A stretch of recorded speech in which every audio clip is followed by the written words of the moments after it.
If you like my content, you can go to my YouTube page and click the join button. And for as little as 99 cents a month, you can become a member. If you're a member, you get access to beautiful little emojis on live stream.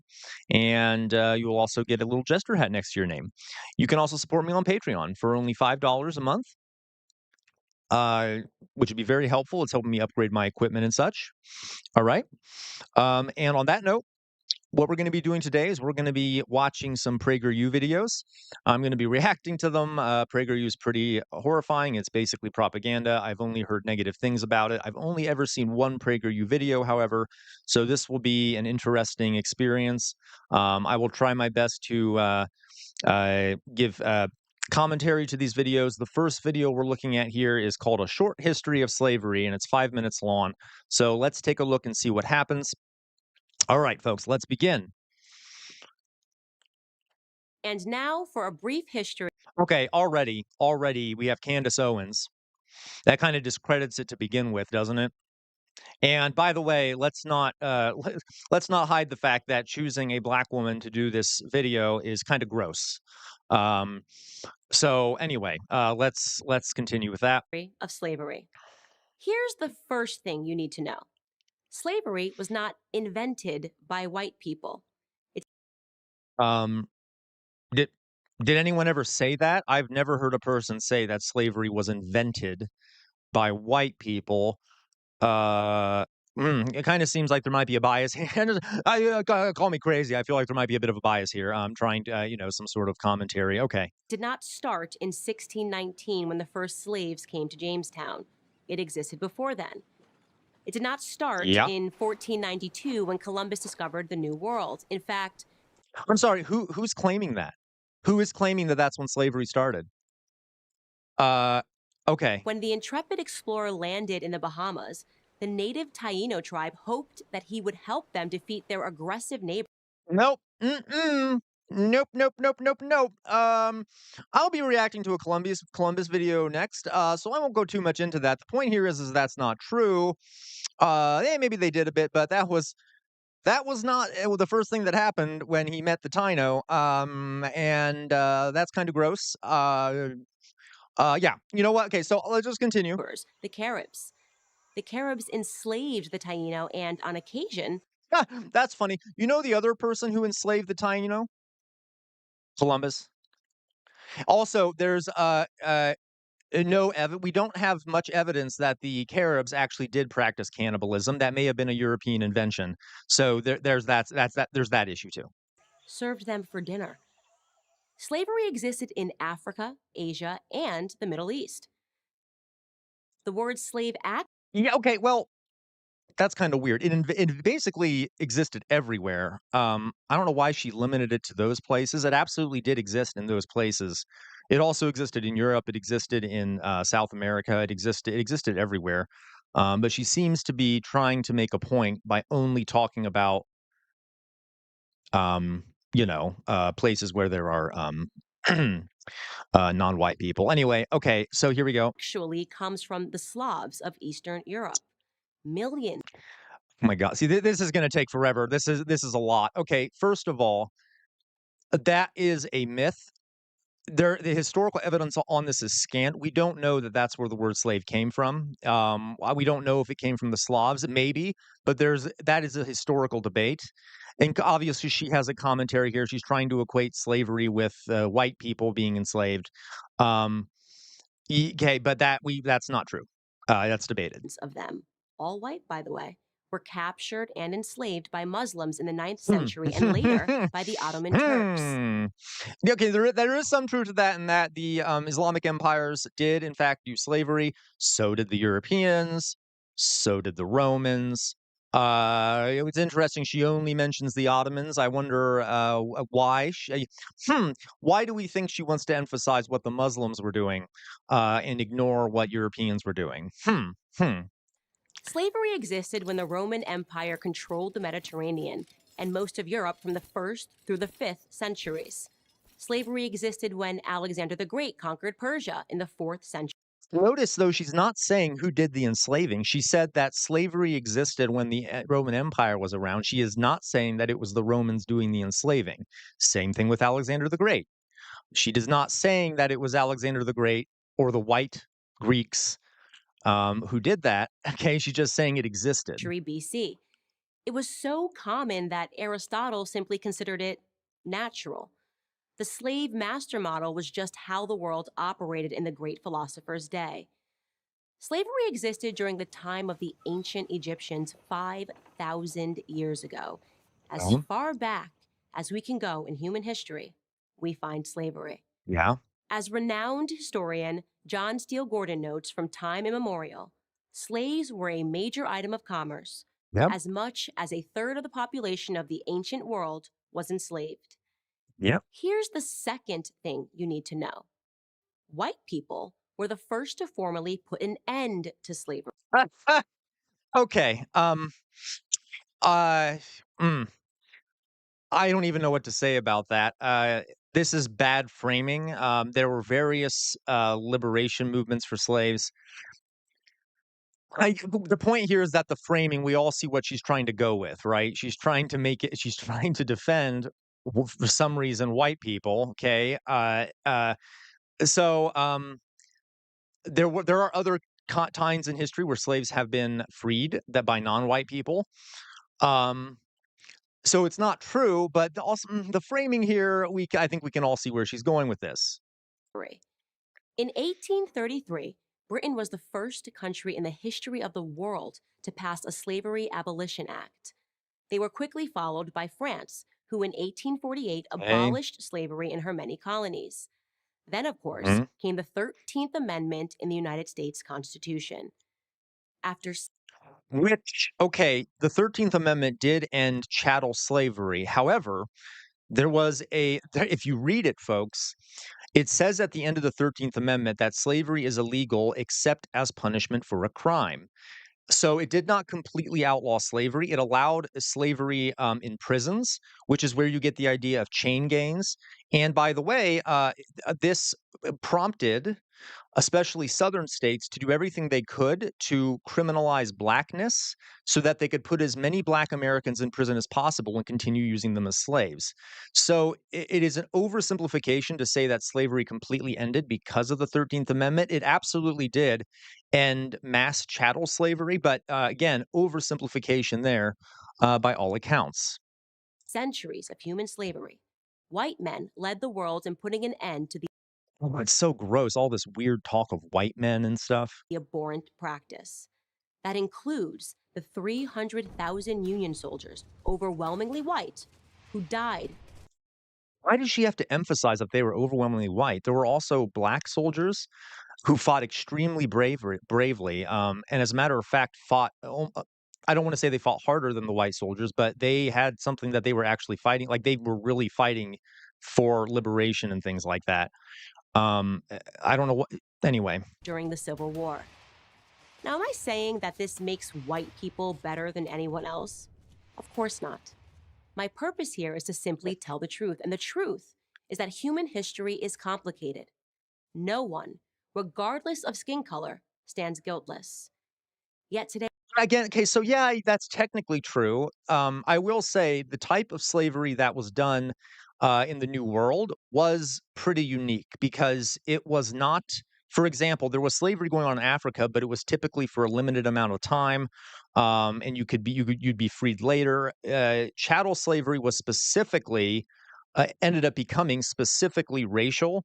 And you would, if your mother was a slave, you would be born into slavery.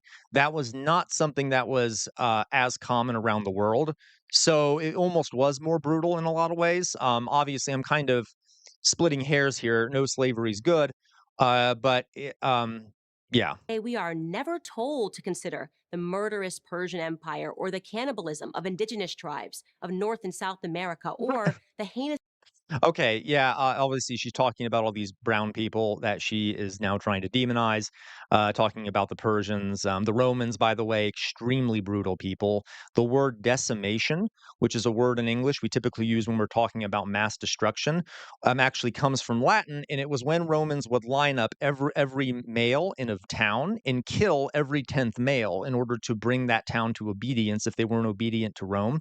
So, I mean, again. All ancient empires were pretty brutal. Most empires are very brutal. It doesn't matter what the skin color of those people were. So to handpick the people in North and South America and the Persians seems like a deliberate choice. Okay. Actions under the imperialistic Muslim, Chinese, Mongol, or Japanese empires, to name just a few. Instead, we're told that slavery is a white phenomenon. I've never heard that. I've never heard anyone say that slavery is a white phenomenon ever. Never once. And I've been a teacher for years. And like all persistent lies, this lie spawns a bunch of other lies. On social media, I come across extraordinary depictions about how Africans lived like pharaohs before Europeans came and laid waste to their paradise. So there's actually some truth to that. Not definitely not all places in Africa, but there were actually black pharaohs. There were the Egyptians had an interesting idea of race. Like they didn't really care what your skin color was, as long as you wore makeup and had a certain style, you could be Egyptian. So yeah, there were vast kingdoms and civilizations in Africa where Africans did in fact live in quite abundance in luxury and such. Not everywhere, but yeah. I wish any of this were true, but it's not. It's a fantasy. The Nope. truth Not a is that fantasy. Africans were sold into slavery by other black Africans, and in many cases, sold for items as trivial as gin and mirrors. Whites didn't go into So, okay, there's multiple problems with this. There is some truth to that. There was slavery going on in West Africa, and I will say though, the incentive for different groups in Africa to enslave each other was the fact that they could then sell those enslaved people to Europeans. So, without that incentive, there would not nearly have been as much enslaving going on in West Africa. Um, so that's just nonsense, okay? Also, a lot of the leaders of these groups in Africa that were doing trade with the Europeans, it partially protected their own hides because if they were to hand over slaves to the Europeans typically wouldn't go after them then to take them as slaves, if that makes sense. Um, so that again, massive oversimplification. Also, the slavery that was going on in West Africa was not for life, and it was not inheritable. So you wouldn't like pass it on to your child, like was what would happen in the New World. Um, okay. the interior and round up the natives. They waited on the coast for their black partners to bring them black bodies. The stark reality is that our lives had very little value to our ancestors. Here's the third thing It's you need gross. to know. If you think slavery is a relic of the past, you're wrong. There are some 700,000 slaves in Africa today, right now. But folks, there are slaves in America today. Sex trafficking is a form of slavery.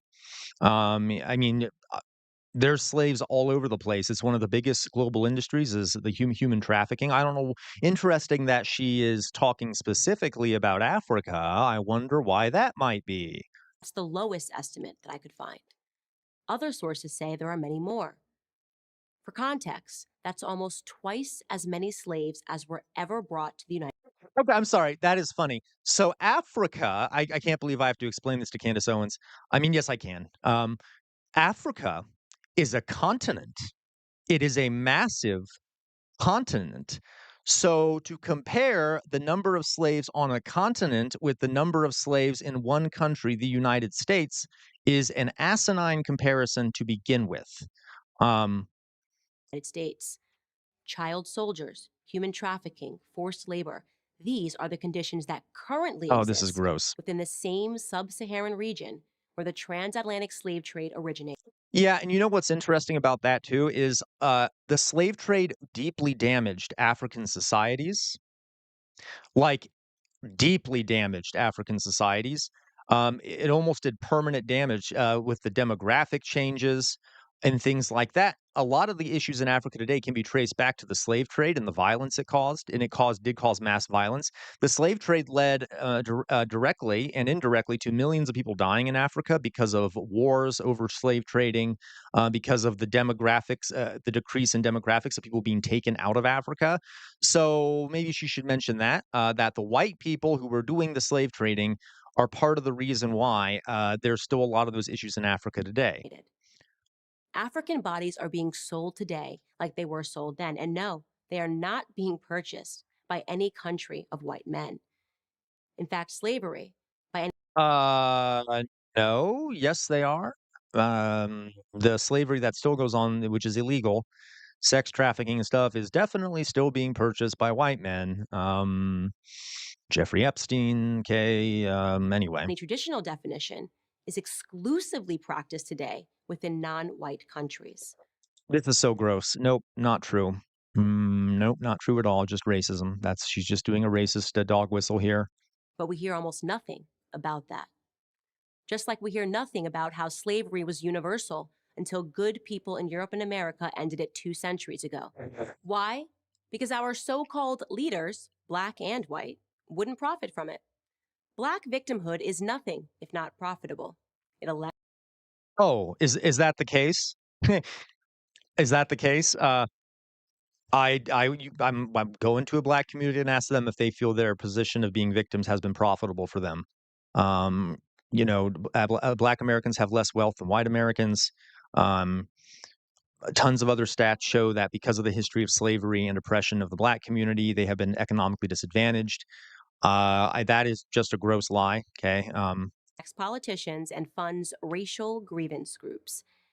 And if black Americans began to view themselves as partners in the American dream, if we embraced the patriotic spirit that holds all men are created equal, the patriotic spirit that is our real heritage, then the race hustlers would soon be out of business. Oh, okay. Oh, sorry. The irony there. She's accusing other people of being race hustlers. Um, what is she doing right now? Uh, does she have any sense of like self? What's the term? Does she like? Can she not see what she's doing? Okay. Who wants that? I'm Candace Owens, author of Blackout for Prager University. This next video here is called "Celebrating Columbus," and it's a 5-minute video about Christopher Columbus. We'll see where it goes after that first one. I'm highly doubting we're going to see anything that it has any brain cells attached to it. I wonder who they're going to have talk about this one. Okay, here we go. He ventured where no other man of his age dared to go. He saw things no other man of his age had ever seen. So, okay, off the bat, I love the framing when people say that Columbus ventured places where no one else had gone, even though there were already people living there, right? Were there not already millions of indigenous people living in these areas, but apparently Columbus was the first one there? Furthermore, he wasn't even the first European who made it to the New World. We now know that the Vikings made it to sort of North America earlier, so that's not even true to begin with. Yeah, you're right, Jay Shadow. So false in multiple ways here. Anyway, he saw things no other man of his age had ever seen, thus implying that the millions of people already living in the New World were not human, right? That's kind of what it seems like they're implying. He discovered a new world. For centuries, he was universally admired as a hero. Now, he's widely considered to be a despoiler of paradise, an enslaver, and a genocidal maniac. Yeah, based. I'm true. talking, of course, about Christopher Columbus. So which is true? Is he a hero or a villain? Villain, 100% villain. Even at the time he was viewed as a villain. I'll let him keep talking. Oh, is this? They have Michael Knowles doing this? What kind of expertise does Michael Idiot Knowles have and anything to do with Christopher Columbus? The truth is complicated, as the truth often is, especially when you have to go back 500 years to find it. But let's try to get as close as we can. Columbus was born in 1451 in the port city of Genoa, Italy. At a time when birth often determined destiny, his origins were entirely unremarkable. His father was a middle-class wool weaver who expected his son to follow the same path. But Columbus had different plans. The age of discovery was dawning. The future belonged to the bold, and the bold went to sea. So on a side note here, folks, in 1492, when Columbus sailed the ocean blue, if you've ever heard that little tune, Spain had just finished its conquests of the Iberian Peninsula and kicked the Muslim empires out of Iberia. Um, and the Spanish crown had essentially funded itself by looting um, uh, Muslim possessions in Spain.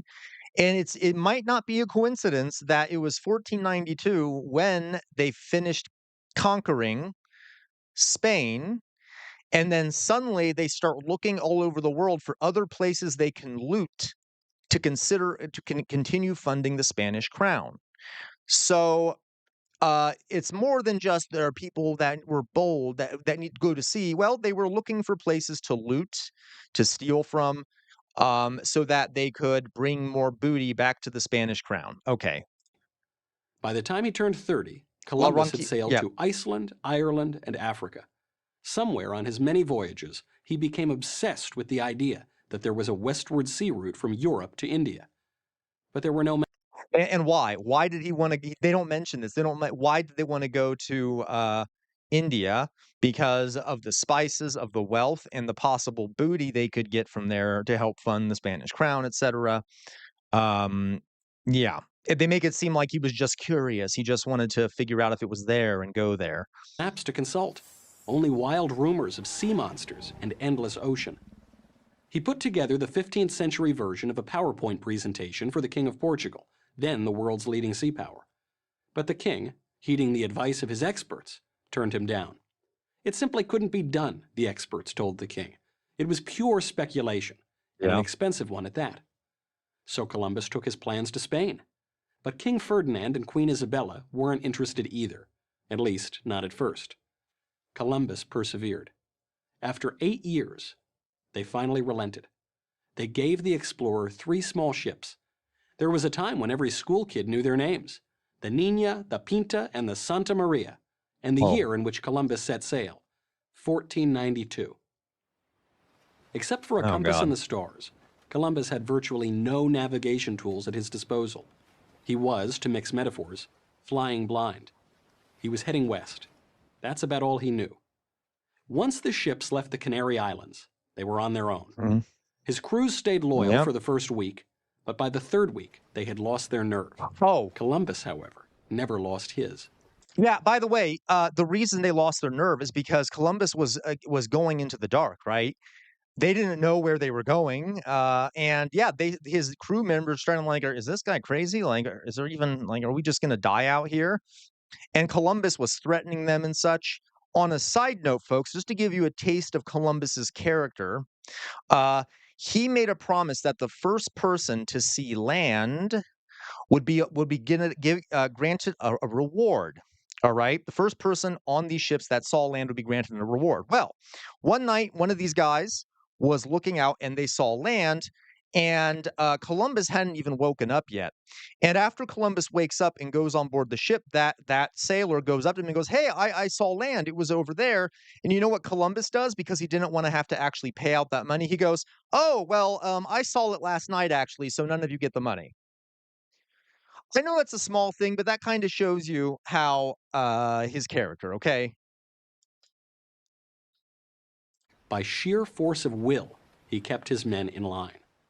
Finally, after 10 long weeks at sea, on the night of October 11th, Columbus spotted land. He called it San Salvador. Today, we know it as the Bahamas. Yep. There, Columbus and his men encountered the Taino tribe. The first encounter between Europe and the Americas went well. The Taino were... Nope. Okay. I'm gonna stop here. I have some quotes. Literally, these are taken from Columbus's journal. This is the first thing he said about the Taino when he met them. And this is not an exaggeration. These are literally direct quotes. Let me pull it up here, folks. And we can, you can decide, oopsie, you guys can decide for yourselves if you think that meeting went well. Here it is. Okay, I'll read to you here. This is from Columbus's journal. Here we go. This is what he said about the Taino. They were very well built, with very handsome bodies and very good faces. They do not carry arms or even know them. They will make excellent slaves. Let's go on to the next one. A little later in the same paragraph, he says the following. With 50 men, They can all be subjugated and made to do whatever is required of them. Okay. A bit later on the side note here, this is a little bit after Columbus met the Taino. He was commenting about how a lot of his men on these ships were starting to want some of the women and the girls, literally children, amongst the Taino. You can guess what they wanted them for. And he said the following: there are plenty of dealers who go about looking for girls. Those aged from 9 to 10 are now in demand, and for all ages, a good price must be paid. I'll continue. Were curious and helpful. Columbus was emphatic that his crew treat them with kindness and respect. Yeah, I just read you the quote, folks. This is bullshit. Lest you think that Columbus stumbled on the Garden of Eden, the islands were also inhabited by the Caribs, a tribe of cannibals for whom, according to Pulitzer Prize-winning historian Samuel Okay, there's no proof of this. It is possible they did engage in some cannibalism. There were some groups in the New World that did that. Typically, it would only be small bits of flesh after battle and things like that, with the thought of that of like sort of as sort of a terror tactic. But that this, the Europeans love to emphasize cannibalism because it was considered such a taboo in Europe. So we don't have evidence that the Caribs were cannibals, but of course the Europeans emphasize that as a way of making it more justified to enslave them, murder them, etc. Eliot Morrison, babies were a delicacy, or in Morrison's Oh words, God. a toothsome morsel. Like every place else on Earth, in every time in history, the local peoples were a mixed bag. Some good, some not so good. Upon his return to Spain, word of the Italian explorer's successful voyage quickly spread throughout Europe. A new world had been discovered, and the old world would never be the same. Okay, they didn't even mention this, so let me give you another quote, folks. I'm going to give you a content warning here. It's not terrible, but here's another quote from Columbus's journal that I put in my document here. I'm sorry, this is not from Columbus's journal. This is from one of his friends, and who was on one of these ships, one of Columbus's ships. Here we go. I captured a very beautiful woman who the Lord Admiral Columbus gave to me. When I had taken her to my cabin, she was naked, as was their custom. I was filled with a desire to take my pleasure with her and attempted to satisfy my desire.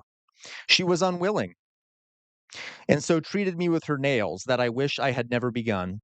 I then took a piece of rope and whipped her soundly, and she let forth such incredible screams that you would not have believed your ears.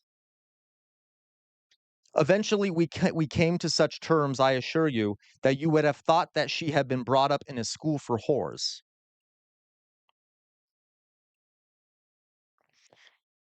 Need I say more? Need I say more? Columbus was a monster, and it's really gross to downplay that. Columbus was a man meant for the sea.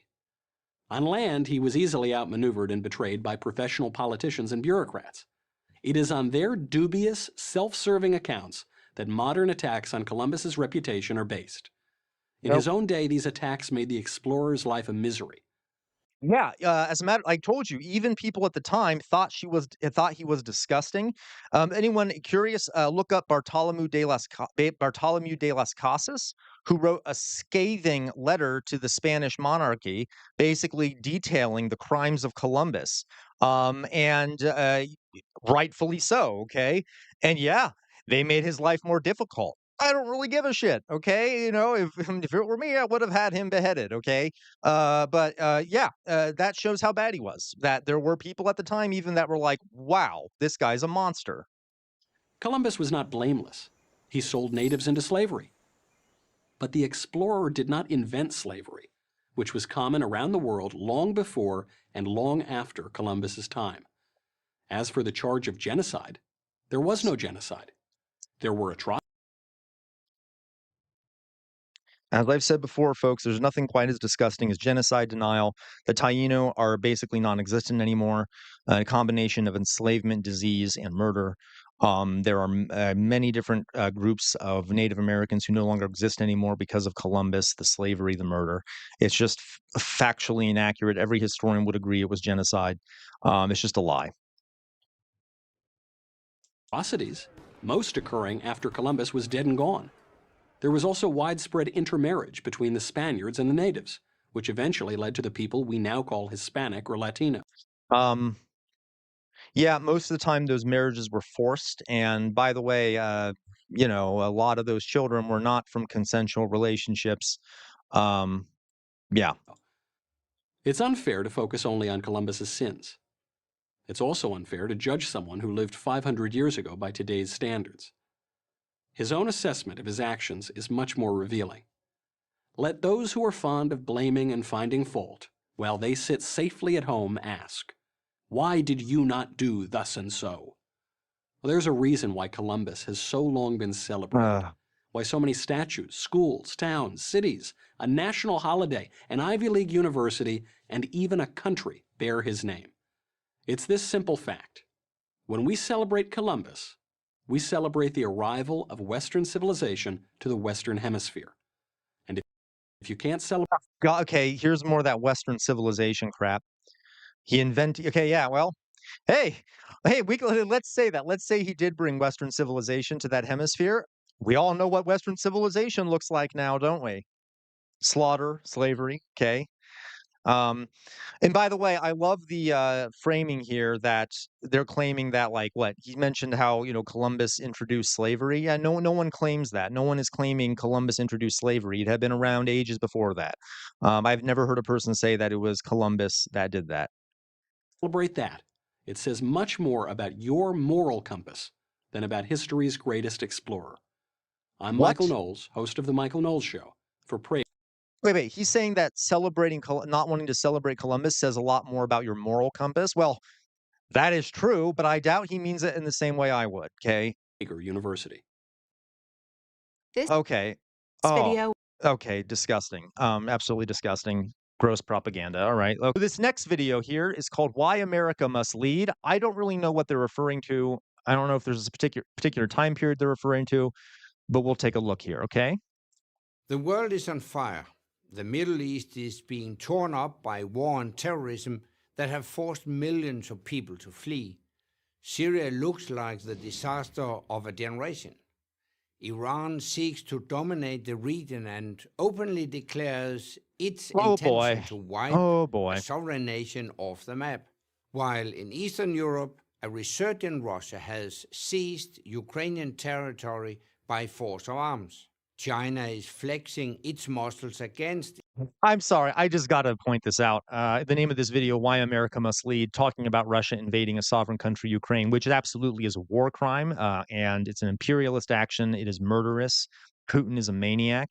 Um, but to criticize Russia and claim America must lead when, oh, I'm sure America has never done that, right? We've never unjustly invaded a country, destabilized a country in the Middle East, right? Built an empire like China is right now. Yo, no, America's done none of that, right? It's only been Iran, it's only been Russia, it's only been China.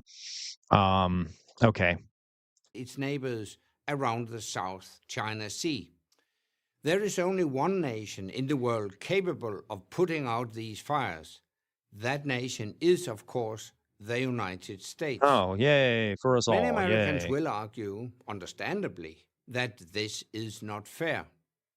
It may not be fair, but it is a fact. Only America has the diplomatic reach, the financial resources, and the firepower to lead the free world against the autocrats. Again, folks, if you've watched my streams before, you know very well that America has been complicit in propping up dictators all around the world. So it's hilarious for him to say the U.S. leads the world against, autocrats, rogue states. Israel is a rogue state right now. Absolutely 100%, completing a mass genocide. unconditional support from the United States. We have overthrown multiple democratically elected governments historically. Heck, right now, Trump is positioning a bunch of uh, warships outside of Venezuela. So hilarious that he's saying the U.S. needs to lead the world against autocrats and rogue states, while the United States is propping up both of those things and has often been the reason behind them.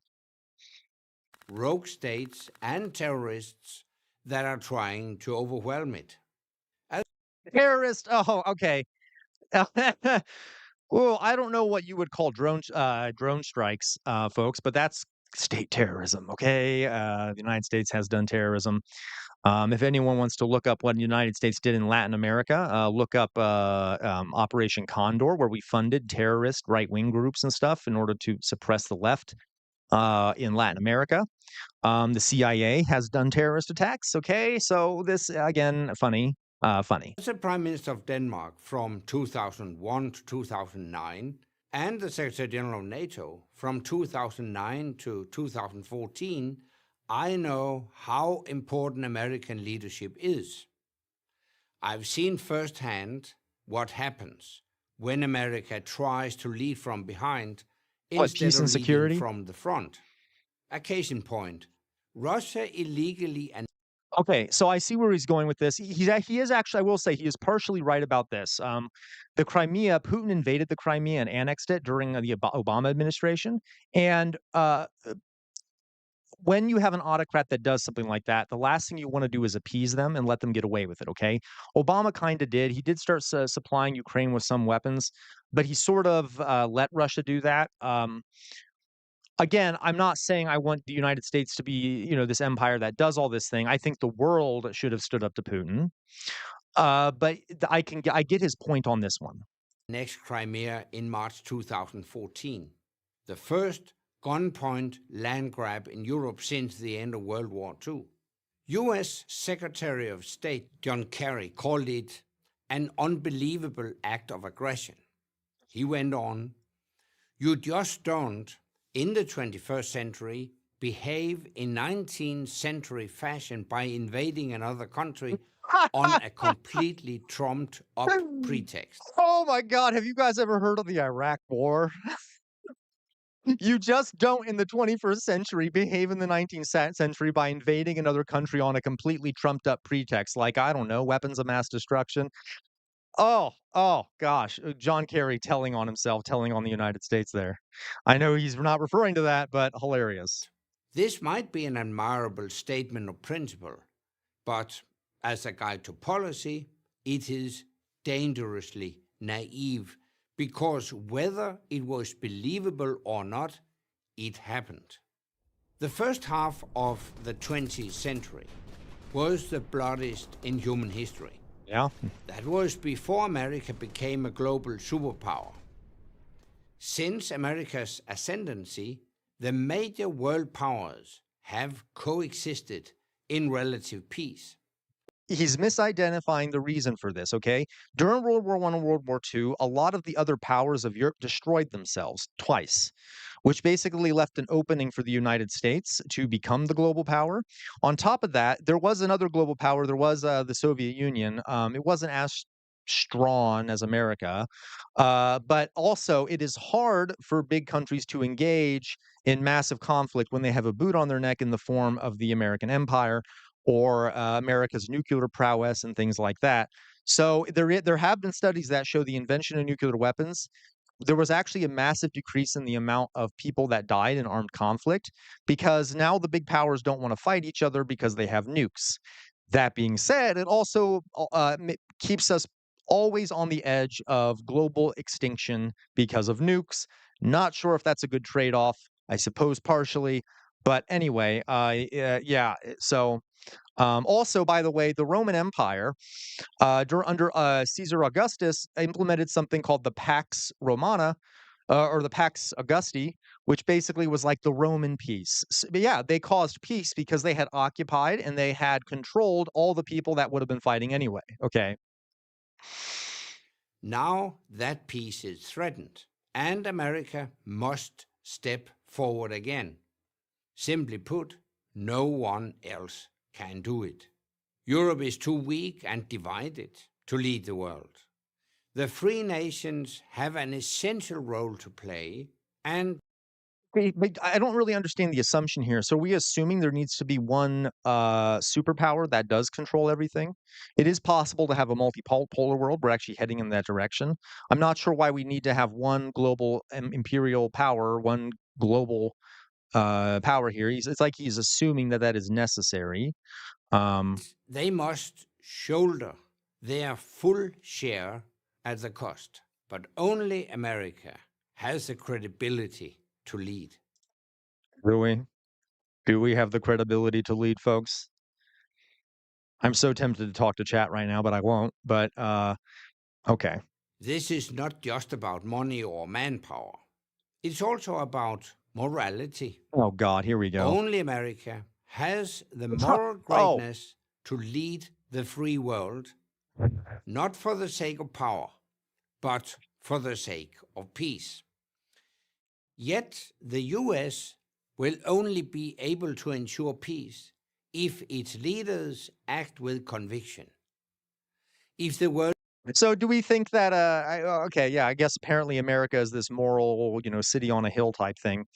Ignoring all the things I just told you already. And by the way, I am not specifically saying that America is just bad in itself. Every empire in history has been brutal, and it has never been about he said that it wasn't about power. No, no, it's about power. Okay, it's 100% about power. It always has been for every empire in history. Um yeah, okay. even thinks that America lacks the will to use force or enforce its red lines, it leaves a vacuum that will be filled by corrupt autocrats, rogue states, and murderous terrorists. Okay, so like Israel, which is a rogue state. Yeah, if America leaves, apparently Israel will, I don't know, corrupt autocrats. Okay, yeah, which we've installed in multiple countries. Okay, and I mean, there's that problem. Terrorist, America does terrorism. Okay, I mean, okay, the drone strikes and stuff are kind of terroristic. I'm going to be honest with you. Not to mention all the funding of terrorist groups we've done. So yeah. Oh yeah, and don't forget, folks, the Vietnam War and such like that. So that's kind of funny. As tempting as retreat might be, it won't make America and the other freedom-loving countries safer or more prosperous. History shows us the bad guys don't stay in their own neighborhoods. We only need to look at Pearl Harbor Oh or yeah, here we 9/11 go. to be reminded that the safe Okay, folks, this is going to be a spicy take here. Uh, I'm not supposed to talk to chat. Regardless, one of the big reasons why, and I hate, by the way, hate Osama bin Laden, not defending him at all. One of the big reasons why he wanted to attack the United States was because of American support for Israel. And a lot of times it is viewed as like this attack came out of nowhere. They hate us because they hate us and things like that. And it was an absolute crime. Thousands of very innocent people died. It was monstrous, and he is a monster. But to claim that it was just like, oh, well, they'll just attack you out of nowhere, right? There's more to it than that. So that's sort of historically inaccurate. Um, yeah. So just a side note there. safety of Americans is deeply connected to the rest of the world. And the stability that has permitted the vast and worldwide economic expansion since World War II, an expansion that has lifted billions of people out of poverty, could not have happened if America had not guaranteed it. But freedom Debatable. There is some truth in the fact that America, I mean, after World War II, there was pretty tremendous economic growth around the globe. Obviously, some places more than others, and it was sort of just natural growth given new technologies and stuff. I would not say that's because of America. That's a complicated issue. stability, and prosperity don't come for free. And they are not the norm, they are the exception. An American retreat will unleash a new plague of dictators and oppressors who seek. Yeah, you always got to show Stalin, these images of Stalin and Hitler, got to fearmonger about this. There is some truth in that, like, again, like Putin, who just kind of has those tendencies, but those are sort of the icons of hatred in America, like Hitler, Stalin. So yeah, but it's just fear mongering. To undo all the good America has done to secure peace and prosperity around the world for decades. Secure peace and And prosperity. that could. For who, folks? Who was it secured for? It was secured for American companies, the wealthiest Americans. I don't know, the average American often not benefiting much from these things. I mean, maybe a little bit just from global trade and stuff, but I mean, okay. Lead to a fire no one will be able to put out. I'm Anders Fogh Rasmussen for Prager University. This video is called "Is Fascism Right or Left?" And I can see who's on the page right now. Okay, great, great. Okay, let's continue. Let's see what they have to say about if fascism right or left. He's a fascist. For decades, this has been a favorite smear of the left aimed at those on the right. Every Republican president, for that matter, virtually every Republican, since the 1970s has been called a fascist, now more than ever. This label is based on the idea that fascism is a phenomenon of the political. I cannot for my life remember that guy's name, but I will say he is a right-winger, not too bright, okay? A lot of the stuff he says is completely wrong. The Republican Party likes to use him as a public face because he's not white. I can't remember his name, but regardless, zero expertise on the issue of fascism being left or right, zero expertise on history, zero expertise on politics at all. I mean, he maybe knows a little bit about politics because that's what he talks about, but not exactly an intelligent figure. Let's see here. Okay. Political right. The left says it is, and some self-styled white supremacists and neo-Nazis, Dinesh D'Souza, that's his name, embrace the label. But are they correct? To answer this question, we have to ask what fascism. Before he starts, he's saying that fascism is far right. It absolutely is. Okay, it is almost universally considered far right by historians, political scientists, sociologists, etc. The farther right, so there are multiple interpretations of the political spectrum. This is the most simplistic one for the sake of explanation here is left to right, just a straight line. The far right, the farther right you go is more authoritarian, more less equality, more hierarchy. Okay, so if you get to the far end of that, you get to a point where some people are considered so low on the hierarchy that they aren't even allowed to live. They're viewed as subhuman. And you have an authoritarian government based off nationalism. I forgot that too. The farther right you go, the more nationalistic you get. So fascism, definitely very nationalistic, very about hierarchy, and very much authoritarian, okay? And yes, we could debate how, Stalin left and stuff. But again, on a simple left to right, and that's why the simple left to right accent is political spectrum isn't perfect because it kind of doesn't take account some of those things. Really means. What is its underlying ideology? Where does it even come from? These are not easy questions to answer. We know the name of the philosopher of capitalism, Adam Smith. We know the name of the philosopher of Marxism, Karl Marx. But who's the philosopher of fascism? Yes, exactly. You don't know. Don't feel bad. Almost no one knows. This is not because he doesn't exist, but because his there are multiple different fascist thinkers in Europe and also in the United States. So there isn't really one thinker of fascism. That's the nature of fascism because it's a nationalist ideology. Different nations have different sort of fascist thinkers. I'll see what he says, though. Historians, most of whom are on the political left, had to erase him from history in order to avoid confronting fascism's actual beliefs. Nope. So let me introduce him to you. Not true. His name is Giovanni Gentile. Born in 1875. Was one of them. He was one of the world's most influential philosophers in the first half of the 20th century. Also, let me point something out here to Dinesh D'Souza. If he knows anything about fascists, most of them really aren't the intellectual type. They're not sitting down and reading Giovanni Gentile, okay? They're not reading a lot of these philosophers. A lot of the fascist philosophers were kind of like post hoc rationalizations for fascism. Fascists themselves don't really like reading. Okay, literally, they don't like intellectualism. So fascism kind of grows. I'll continue here in a second. Gentile believed that there were two diametrically opposed types of democracy. One is liberal democracy, such as that of the United States, which Gentile dismisses as individualistic, too centered on liberty and personal rights, and therefore selfish. Yeah, he The did other, say that. the one Gentile recommends, is true democracy, in which individuals willingly subordinate themselves to the state. Like his He did say philosophical that. mentor Karl Marx, Gentile wanted to create a community. Okay, any Europeans in chat will know that Marx is very influential with almost every modern European thinker, almost every single one. So to say that Marx was the mentor of Gentile is technically true, but it's not. Every thinker has been modern thinker has been influenced by Marx. It wasn't like he was especially influenced by Marx. Community that resembles the family, a community where we are all in this together. It's easy to see the attraction of this idea. Indeed, it remains a common rhetorical theme of the left. For example, at the 1984 convention of the Democratic Party, the governor of New York.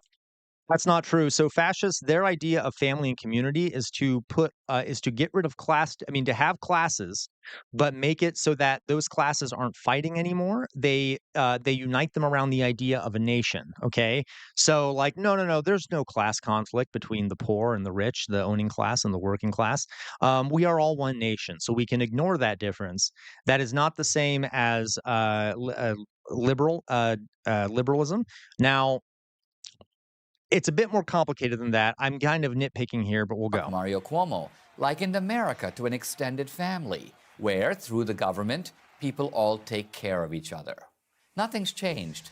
30 Yeah, not the same as fascism. They don't think everyone should be included in that family, by the way, to the point where some people don't even deserve to live. years later, a slogan of the 2012 Democratic Party convention was, "The government is the only thing we all belong to."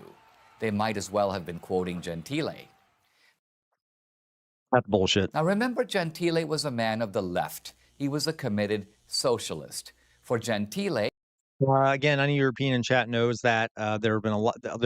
Europe has long had a lot of socialists, people who, or at least take inspiration from socialist ideas. That doesn't make them like doesn't make them like an actual socialist, if that makes sense. Okay, even some of the early Nazi Party people could be described partially as socialists, but they were still fascists. They had just been influenced by socialist ideas because it was a very popular idea in Europe. fascism is a form of socialism. Indeed, its most workable form. While the socialism of Marx. Fascists are capitalist. Okay, there are some who have promoted anti-capitalist ideas, but they are capitalist by all accounts. They have a fake sort of socialism. Marx mobilizes people on the basis of class. Fascism mobilizes people by appealing to their national identity as well as their class. No, he actually appealed to national identity to overcome class. Fascists are socialists with a national identity. German fascists in the 1930s were called Nazis, basically a contraction of the term National Socialist. But again, folks, North Korea calls itself the Democratic Republic of North Korea or something like that. Not democratic, not a republic. The words, and because socialism was so popular in Europe at the time, that was a great marketing move on the side of the Nazis. Could barely be called socialist at all. For Gentile, all private action should be oriented to serve society. There's no distinction between the private interest and the public interest. Correctly understood, the two are identical. And who is the administrative arm of society? It's none other than the state. Consequently, to submit to society is to submit to the state, not just in economic matters, but in all matters. That is actually true. That is what a lot of fascists think, that the state is all that matters. The individual must submit to the greater whole. The individual doesn't matter. I'll give him that. He is right about that, but that doesn't make you socialist. As a matter of fact, that is sort of right-wing thinking, right? If you go far enough left, the idea here is, if you go to communism, the idea is that the state should dissolve and it shouldn't exist anymore, and the people should have more say. So it is simply not true. That is a right right-wing way of thinking. Since everything is political, the state gets to tell everyone how to think and what to do. Yeah. It was another Italian, Benito Mussolini, the fascist dictator of Italy from 1922 to 1943, who turned Gentile's words into action. In his Dottrina del Fascismo, one of the doctrinal statements of early fascism, Mussolini wrote, "All is in the state, and nothing human exists or has value outside the state." He was merely paraphrasing. Again, folks, that is pure right wing. Okay, all is the state and nothing exists. There are no individuals. Okay, liberalism, as much as I may not be a fan of a lot of the things about liberalism, is about individuals, the freedom of individuals, liberty. That's where the word comes from. So the freedom of individuals. And yes, so I don't know what he means by that. That is just not true. Praising Gentile.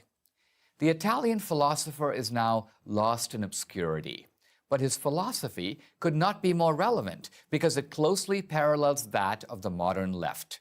Gentile's work speaks. What does he know about the modern left? What does he? It doesn't parrot the modern left at all. As a matter of fact, the modern left. You want to talk about the modern right? Trump, fascism, right wing. Okay, does that mean? So I guess Trump must be a socialist then. Directly to progressives who champion the centralized state. Here in America, the left has vastly expanded state control over the private sector, from healthcare to banking, from education to energy. So, especially for folks who are watching, who have seen my other streams here, we know that that's not true. The left and the Democratic Party have barely extended state control over industries and things like that. There's very, very few regulations. I mean, they've done it more than the right, but barely, okay? Nowhere near what would be called socialism in any other country. So, yeah. State-directed capitalism is precisely what German and Italian fascists implemented in the. Yeah, they did do state-directed capitalism. As a matter of fact, they did state-subsidized capitalism, where they would actually use the power of the state to support capitalist enterprises and things like that, okay? Not the same thing. Not the same thing at all. 1930s. Leftists can't acknowledge their man Gentile because that would undermine their attempt to bind conservatism to fascism. Okay. No, okay. The reason why the left doesn't talk about Gentile is because he's not a leftist. I feel like that's pretty obvious. And conservatism is not the same thing as fascism, but conservatism can often lead to fascism. So I'm not sure. Yeah, again, more nonsense here. Conservatism wants small government so that. Yeah, so this is not true. I think we can all say that, especially in the United States, conservatives want big government in areas that help them control people, like, for example, controlling a woman's right to get an abortion, controlling the LGBTQ community, controlling what's taught in classrooms, controlling having a strong, powerful military that is controlled. But they want small government when it comes to capitalist enterprises. They want to deregulate everything, give more power to the people who already have power. It is simply not true because socialists do not think that way at all. They want less power for these corporate entities and things like that. Um, I don't know why I'm even trying to dismantle him. It's clear he has no idea what the hell he's talking about. Individual liberty can flourish. The left, like Gentile, again, individual liberty for who? Individual liberty for corporate entities, individual liberty for the military, individual liberty for white people, okay? Not even then, really, okay? But not for most of the population. Wants the opposite, to place the resources of the individual and industry in the service of a centralized state. To acknowledge Gentile is to acknowledge that fascism bears a deep kinship to the ideology of today's left. Nope. So they will keep Gentile where they've got him, dead, buried, and forgotten. Last note here, folks. The first concentration camp in Germany was Dachau, and the first people put into that concentration camp were not Jews, were not the Romani people, were not gay people. It were socialists. Same thing in Italy. The number one enemy of the Italian fascist regime were socialists. labor unions, things like that. So if it's true that fascism is left wing, what's that about? Okay, complete nonsense. But we should remember, or the ghost of fascism will continue to haunt us. I'm Dinesh D'Souza for Prager University. Well, that's partially true. The ghost of fascism does continue to haunt us in the form of Donald Trump in the right wing in the United States of America and Orban in Hungary, etc. But that is a right wing ghost. Okay. All right. All right. So this next one here is called "Why Did America Fight the Vietnam War?" And let's see. The Vietnam War lasted 10 years, cost America 58,000 lives, and over $1 trillion adjusted for inflation. It brought down a president, stirred social unrest, and ended in defeat. No one in hindsight believes fighting a losing war is ever worth the cost.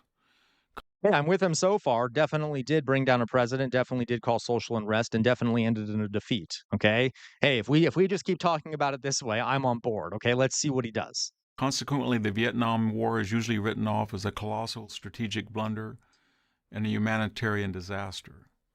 Yet historical appraisals might have been much different had the Vietnam War followed the pattern of the Korean War, which the United States fought for almost identical reasons, the defense of freedom in Asia.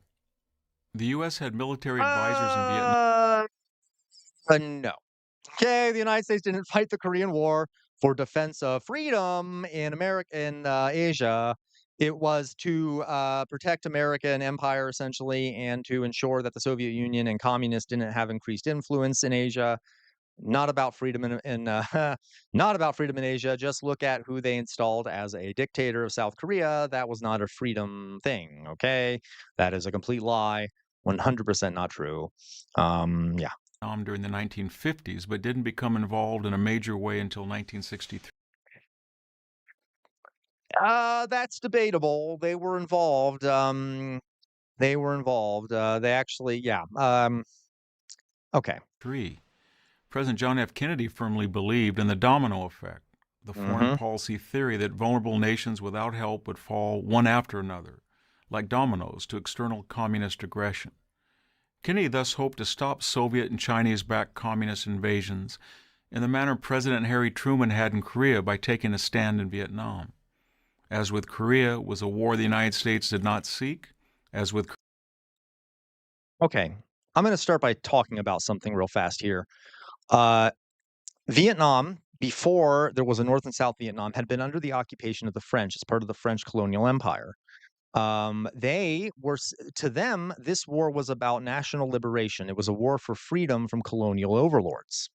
Ho Chi Minh and stuff were viewed as sort of like George Washington type figures fighting for freedom from colonial overlords.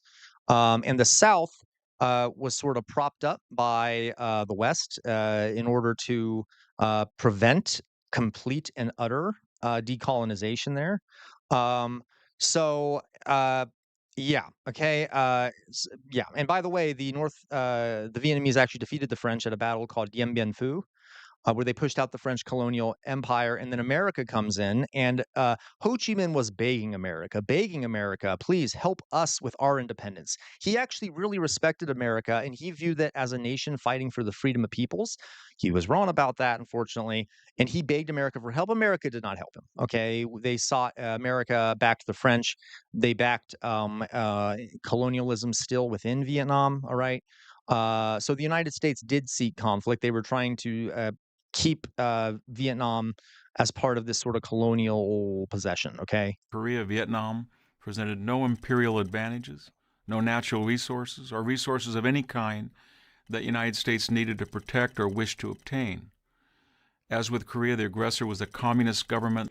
Yeah, so, okay, there is some truth in that. There weren't necessarily vital resources in those locations. But again, that kind of shows that this was mainly about empire and power, right?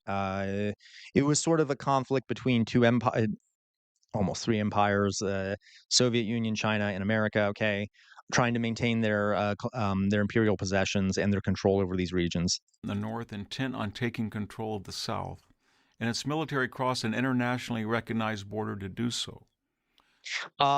after the South had actually, as part of the peace agreement, the South had agreed to hold free and fair elections, including allowing the communists to be on the ballot. They did not. They broke that promise, and it was because of that that the North invaded, because the promise had been broken to hold free and fair elections for the Vietnamese people. Following Kennedy's assassination in November of 1963, President Lyndon Johnson vastly escalated America's role in 1964. But even as he did so, Johnson prosecuted the war with deep ambivalence, authorizing significantly more troops and money for the war, but never pushing for total victory. Part of the reason for that, folks, is that if you guys ever heard of the Pentagon Papers, America basically at this point already knew that they couldn't win. But none of these presidents, that they were going to be defeated. They simply could not win.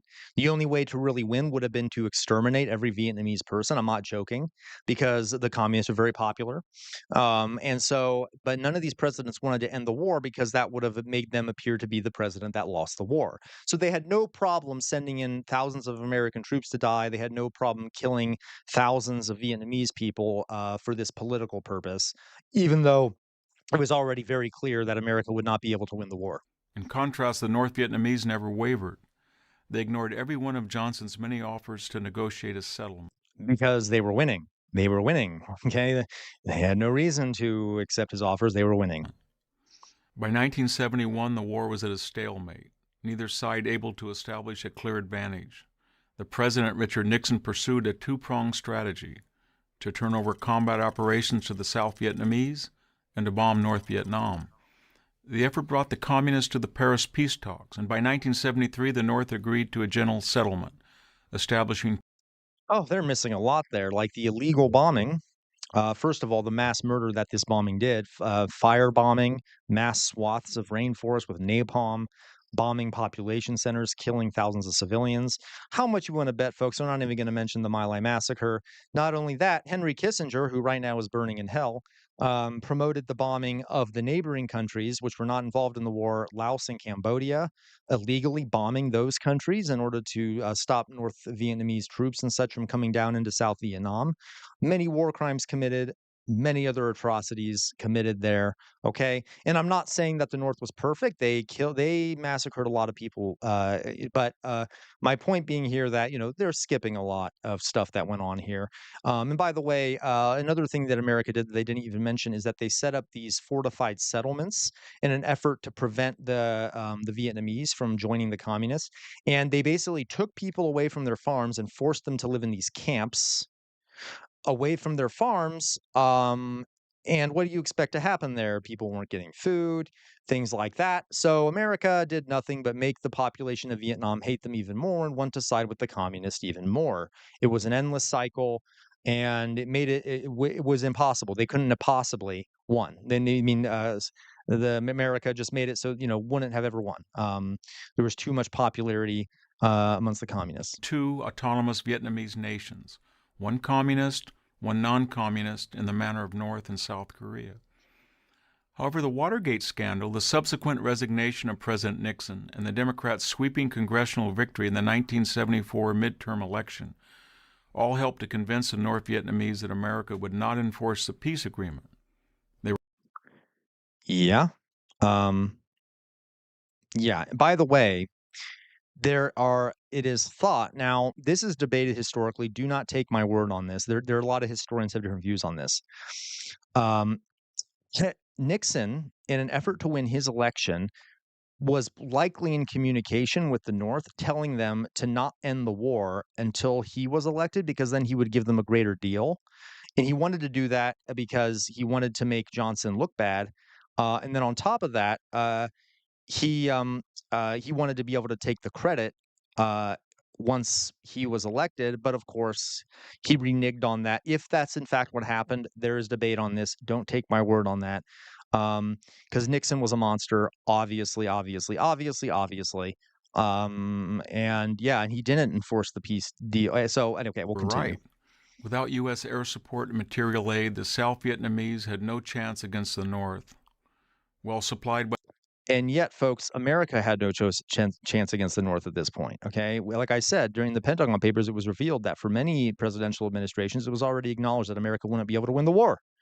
for a number of reasons. Not mentioning the fact that people in Vietnam didn't like them. A lot of people didn't like them. Some did. By the Soviet Union and the Chinese, the communists gained full control over the country in April 1975. The war proved far more costly than Korea because the geography and landscapes of Vietnam were far more conducive to insurgency operations. Yeah, which made it so that the Americans lost. Okay, the Viet Cong and the North Vietnamese military were very competent. It was their country, and they had a lot of popular support. So there were also far more restrictions placed on American commanders than during the Korean War. In the United States in the I like how that's sort of a criticism. First of all, there were barely restrictions put on U.S. commanders. Again, mass fire bombings, murder of vast numbers of civilians. But yeah, there may have been some restrictions, but that was to prevent war crimes and mass death, though I doubt that really was something that was restricted. And he's been like, yeah, well, the United States was restricted, so that's why they lost. Well, yeah, maybe they were restricted from doing war crimes. Okay. 1960s was a far less conservative and cohesive country than America. Far less conservative and cohesive country. Okay, I don't even need to comment on that. 1950s. Yet despite the long ordeal and terrible costs, South Vietnam was saved in 1973, only to be lost in 1975. The U.S. defeat in Vietnam was a political choice, not a military. All right, so as part of my live streams, I kind of level up like a Pokemon, all right? As I get super chats, I put on Jester hat, Jester collar, and during this live stream, I did, in fact, make it all the way to putting on makeup because of the generous donations of the people watching me. Just for the folks watching this on YouTube, I just want you to know that so you don't think, I've lost my mind midway through doing this, all right? I will now finish the video.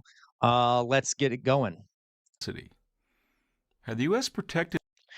So that's a lie.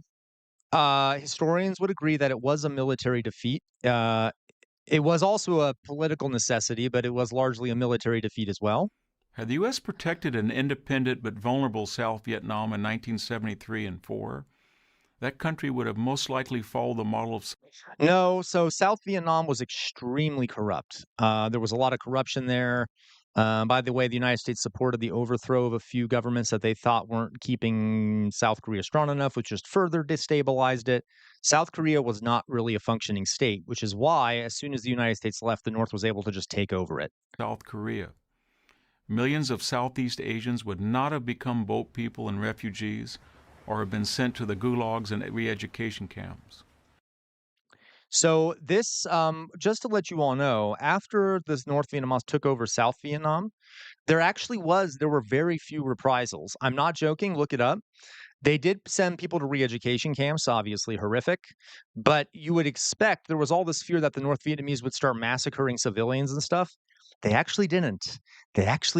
Okay? Which is actually really was not expected. And I would have expected they would. They did not. But they did send some people to re-education camps. A viable U.S.-backed democratic Vietnam would have stabilized the region and almost certainly prevented the neighboring Cambodian genocide, in which 1/5 of that country... Again, we bombed Cambodia during the war, which also massively destabilized it. So that is a complete oversimplification of Pol Pot and what happened in Cambodia. That was also partially the result of the United States. And also, by the way, the Vietnamese actually ended up invading Cambodia to get rid of Pol Pot, along with China and such. So they partially ended the genocide as well. So to blame that on the Vietnamese is just wrong. 2 million people were slaughtered by its communist leadership. And much of the bitterness over the war on both sides of the American political spectrum still with us. That is true, though I will say the North Vietnamese regime did slaughter a lot of their own civilians in a number of different ways during the war and after the war. But it wasn't, Today would have vanished. And for the communist Vietnamese, the instigators and aggressors of the terrible conflict, what was it all for? Again, folks, who were the instigators? Remember I said that Vietnam was seeking independence from their colonial overlords. To me, colonialism is an aggression, obviously. So, and that's not true regarding who the aggressors were, or at least I should say it's much more complicated than that.